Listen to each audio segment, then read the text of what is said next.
At 9 o'clock, we got Minnesota, who's 6-3. Trailing number 8, Oregon, who's 8-1. Oregon favored by 25.5 points on Fox. Drake Lindsey for the Golden Gophers gone 171 to 275, thrown for 1,743 yards, 10 touchdowns, 6 interceptions.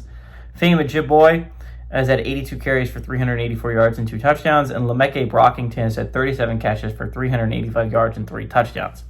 Dante Moore has gone 158 to 224, thrown for 1,884 yards, 19 touchdowns, 5 interceptions.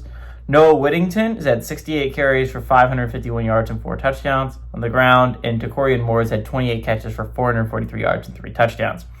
Minnesota, weirdly enough, leads this series all-time 3-1. Last game did go to Minnesota in 2003. They've never played at Oregon, but every single one of these games has been a one-possession football game.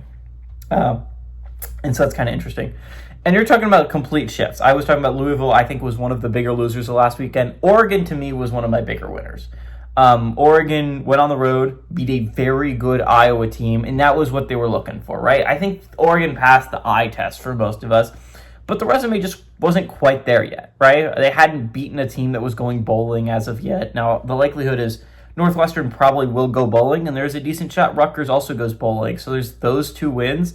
But if you're the Ducks, I mean, they needed a quality win, and again, down the stretch, they're going to have plenty of opportunities to get this. I was never concerned about if Oregon won out, whether they were going to be able to make the college football playoffs. That was never even a doubt in my mind. But the Ducks went on the road, and they got a win over a very, very good Iowa team, and they went from my 4th team out of the college football playoffs, and they climbed all the way up to my 8th seed overall. There's a chance to climb higher, right? They're not that much farther behind Ole Miss in Georgia. There's opportunities there, especially if Oregon wins out to try and climb that. Oregon has arguably the best win that any team in college football playoff contention can have right now, which is a home loss to Indiana. The only way you could have been better if it had been on the road.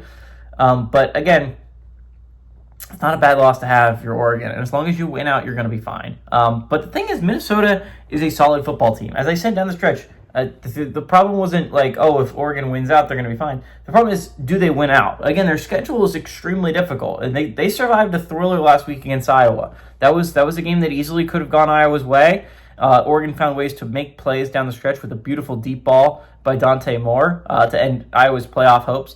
But again, they're going to have to do more of that down the stretch. Now, again, they only play one other team left on the schedule that is still vying for a playoff spot right now in the USC game. That's going to be a big game. But again, Minnesota's not an easy out. This is a Minnesota team that is extremely hard out. They're only a couple of their losses. Only have 3 losses, right? And 2 of them are to pretty good football teams. They lost to Ohio State, and they lost to Iowa. Both very solid football teams. Minnesota's not an easy out this year, like they are in a year under PJ Fleck. I think Minnesota gives them a little bit of a fight. Again, Oregon's schedule is not a cakewalk down the stretch. They have plenty of opportunities to play their way up into the higher echelon, especially if teams like Ole Miss or Georgia falter down the stretch, which is very possible with Florida. Georgia.